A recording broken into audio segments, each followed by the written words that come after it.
అప్పుల బాధలు వెంటాడుతున్నాయా? అయితే 6 జేవిఆర్ వారి జాతిరత్నాలు ధరించండి. నమస్తే, వెల్కమ్ టు మనం టీవీ. తమిళనాడులో ఒక దారుణమైన ఘటన జరిగిందండి. అంటే ఈ వార్త విన్నప్పుడు నాకే షాక్ అనిపించింది. పోలీసు అధికారులకు కూడా రక్షణ లేదా? పోలీసుల మీద ఏదైనా ఘటన జరిగినప్పుడు వెంటనే పోలీసులకు సమాచారం ఇస్తారు. పోలీసులు ఆ ఘటనా స్థలానికి వస్తారు, కేసు నమోదు చేయడానికి వస్తారు. అలాంటి పోలీసును కూడా దారుణంగా చంపేశారండి. అసలు ఈ ఘటనకు సంబంధించిన డీటెయిల్స్లోకి వెళ్తే, తమిళనాడు రాష్ట్రంలో అన్నాడీఎంకే ఎమ్మెల్యేకి సంబంధించిన ఒక తోట ఉంది. ఆ తోటలో ఇద్దరు పనిచేస్తూ ఉన్నారు, తండ్రి కొడుకులు. అంటే వాళ్ళ ఫ్యామిలీ అక్కడే ఉంటారు, పనిచేస్తూ ఉన్నారు తోటలో. తండ్రి మూర్తి, కొడుకు తంగపాండి. వీళ్ళిద్దరూ మద్యం మత్తులో గొడవ పడుతూ ఉన్నారు. ఒకటే గొడవ, తాగేసి ఇష్టం వచ్చినట్టుగా తండ్రి కొడుకులు గొడవ. ఆ చుట్టుపక్కల ఉన్న వాళ్ళు కూడా న్యూసెన్స్ అయిపోయింది, రచ్చరచ్చ చేస్తున్నారు, కొట్టుకుంటున్నారు, బూతులు తిట్టుకుంటున్నారు. ఇక ఒకళ్ళ మీద ఒకళ్ళు దాడి చేసి చంపుకునేంత స్థాయిలో గొడవ జరుగుతుంది అక్కడ. వెంటనే అక్కడ ఉన్న స్థానికులు పోలీసులకి ఇన్ఫర్మేషన్ ఇచ్చారు. అక్కడ ఉన్న స్పెషల్ ఎస్ఐ షణ్ముగవేల్ హుటాహుటిన ఆయన ఘటనా స్థలానికి వచ్చాడు.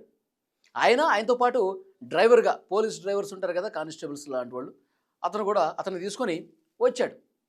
వచ్చి ఆ గొడవను ఆపాడు. మీరు ఈ విధంగా ప్రవర్తిస్తే మీ మీద కేసు నమోదు చేస్తాం. ఏంటి పిచ్చి పట్టింది మీకు? తాగిన మొత్తంలో ఏం చేస్తున్నారు, ఎందుకు కొట్టుకుంటున్నారు మీరు అని చెప్పి ఆ పోలీసులు నిలవరించే ప్రయత్నం చేశారు. కొంత సద్దుమణిగింది. సరే, ఇతను నార్మల్గా డీటెయిల్స్ నమోదు చేసుకోవాలి కదా, కేసు నమోదు చేసుకోవాలి కదా, ఒక ఫోటో కూడా తీస్తూ ఉన్నాడు ఫోన్లో ఫోటో తీస్తుంటే, ఈ గొడవ ఆడుకుంటున్నాడు కదా ఇంకొక కొడుకు, ఒక కొడుకుతో గొడవ జరుగుతుంది ఇక్కడ మధ్యమత్తులో. ఇంకొక కొడుకు మణికందన్ అని ఉన్నాడు. వెనకాల నుంచి వచ్చి ఒక పదునైన వేట కొడవలతో తల నరికేశాడు. ఎంత దారుణం చూడండి. విధుల్లో ఉన్నటువంటి ఒక పోలీసు అధికారిని దారుణంగా నరికి చంపేశాడు అతను.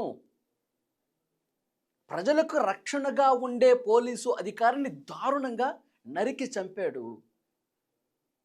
చాలా బాధాకరమైన విషయం. రాష్ట్రం మొత్తం ఒక్కసారిగా షాక్కు గురైంది. ఏదన్నా ఘటన జరిగినప్పుడు, ఏదైనా దొంగతనం జరిగినప్పుడు, ఏదైనా దోపిడీ జరిగినప్పుడు, ఎక్కడన్నా హత్య జరిగినప్పుడు, ఏదన్నా మహిళల్ని చీటింగ్ చేసినప్పుడు పోలీసులు హుటాహుటిన ఘటనా స్థలానికి వస్తారు, అక్కడ ఇన్వెస్టిగేట్ చేయడానికి, కేసు నమోదు చేయడానికి. అలాంటి పోలీసు అధికారుల్ని, విధి నిర్వహణలో ఉన్నటువంటి పోలీసు అధికారిని దారుణంగా చంపేస్తున్న ఘటన ఇది. వెంటనే అసలు అక్కడున్న స్థానికులే కాదు, రాష్ట్రం మొత్తం షాక్ అయిపోయారు. పోలీసు యంత్రాంగం ఆశ్చర్యపోయింది. ఏంటి అసలు మనకే భద్రత లేదా? మన మీదే ఇంత దారుణమైనటువంటి దాడులు జరుగుతున్నాయా? ముఖ్యమంత్రి స్టాలిన్ కూడా స్పందించారు. ఆ కుటుంబంతో మాట్లాడారు. ప్రభుత్వం మీకు అండగా ఉంటుందని చెప్పారు. ₹1 కోటి ఎక్స్‌గ్రేషియా ఇచ్చారు. అతను స్పెషల్ ఎస్ఐ, ఒక పోలీస్ స్టేషన్కి స్పెషల్ ఎస్ఐగా ఉన్నారు షణ్ముగవేల్. అతన్ని నరికి చంపడం అంటే చాలా బాధాకరమైన విషయం. చాలా నిబద్ధతగా పోలీసు వృత్తిలో ఆయన పనిచేస్తున్నాడు గత కొన్ని సంవత్సరాలుగా. ఆ కుటుంబం ఇప్పుడు రోడ్డున పడ్డ పరిస్థితుంది.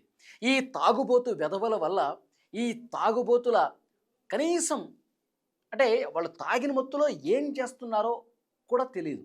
విచక్షణ మరిచిపోయి దారుణాతి దారుణంగా ఆ మణికందన్ అనేటువంటి దుర్మార్గుడు పోలీస్ ఆఫీసర్ని నరికి చంపాడు.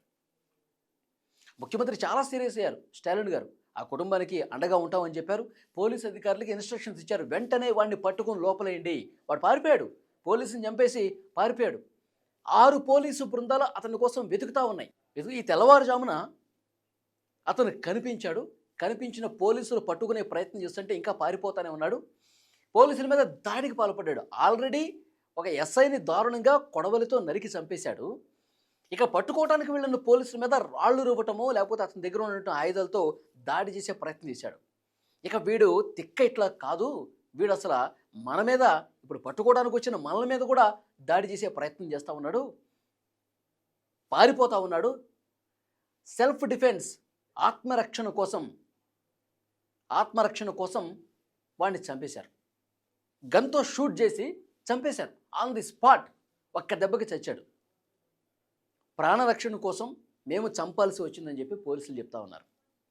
చాలా దారుణం అండి నిజంగా. అక్కడ స్థానికులు ఎక్కడైతే తోటలో పనిచేస్తున్నారో అన్నాడీఎంకే ఎమ్మెల్యేకి సంబంధించిన తోటది. ఆ తోటలో పనిచేస్తున్నటువంటి వీళ్ళు ఇంత దారుణంగా ప్రవర్తించారు. పోలీస్ అధికారిని చంపటం, మద్యం మత్తులో మొత్తం అసలు ఏం జరుగుతుందో కూడా అర్థం కాకుండా ఇష్టం వచ్చినట్టుగా వాళ్ళు పోలీసులు లేదు, సామాన్య ప్రజలు లేదు, ఎవరి మీద పడితే వాళ్ళ మీద దాడి చేస్తారట. ఈ ఘటన జరిగిన తర్వాత వాళ్ళు రియాక్ట్ అవుతూ ఉన్నారు. ఆ స్థానికంగా ఉన్నటువంటి ఆ గ్రామస్తులు, ఆ స్థానికులందరూ కూడా వీడికి కరెక్టే అయింది, పోలీసులు వాడిని ఎన్కౌంటర్ చేసి చంపడం కరెక్టే అయింది, ఒక పోలీస్ ఆఫీసర్ని చంపాడు.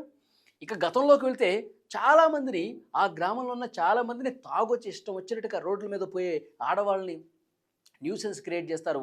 తాగిన మొత్తంలో ఇష్టం వచ్చినట్టుగా ఎవరి మీద పడితే వాడి మీద దాడి చేస్తారు. ఒక రౌడీలాగా బిహేవ్ చేసే ఫ్యామిలీ ఇది. అందుకే వాళ్ళకి ఒక పోలీసు అనే భయం ఉండదు, ఇంకొకళ్ళన్న భయం ఉండదు. వాళ్ళు ఇష్టం వచ్చినట్టుగా ప్రవర్తిస్తూ ఉంటారు. వాడికి కరెక్టే అయింది, పోలీసులు వాడిని ఎన్కౌంటర్ చేసి చంపటం అనేది కరెక్టే అని చెప్పి అక్కడి స్థానికులు కూడా మాట్లాడుతున్నారు, హర్షం వ్యక్తం చేస్తూ ఉన్నారు. ఒక రాక్షసుడు గనక పోతే ఎలా సెలబ్రేట్ చేసుకుంటారో అలాంటి ఆనందం అక్కడ స్థానికుల్లో కనిపించింది. అంటే పోలీస్ అధికారులు కూడా వాళ్ళ రక్తం కూడా ఎంత మరిగిపోయి ఉంటుంది చూడండి. ఏదైనా ఒక ఇన్సిడెంట్ జరిగినప్పుడు ఆ ఇన్సిడెంట్ దగ్గరికి పోలీసులు వెళ్తారు, ప్రజలకు రక్షణగా నిలుస్తారు, సమాజంలో ఎలాంటి హింస జరగకుండా శాంతిగా మొత్తం రాష్ట్రం ఉండే విధంగా పోలీస్ యంత్రాంగం పనిచేస్తుంది. ఎక్కడ ఎలాంటి దుర్మార్గమైనటువంటి చర్యలు కనిపించినా అక్కడ మళ్ళీ శాంతి కలిగే విధంగా పోలీస్ అధికారులు చేస్తారు, ప్రజలకు రక్షణగా ఉంటారు 24/7.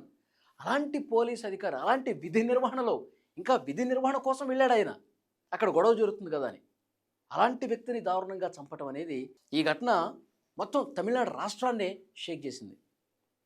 ఫ్రెండ్స్, మీరే అనుకుంటున్నారు, ఒక పోలీసు అధికారిని దారుణంగా నరికి చంపినటువంటి వ్యక్తిని ఎన్కౌంటర్ చేసి చంపటం అనేది కరెక్టే అని భావిస్తున్నారా?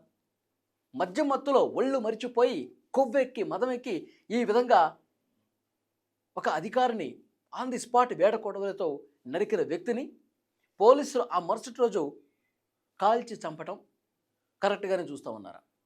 Please comment.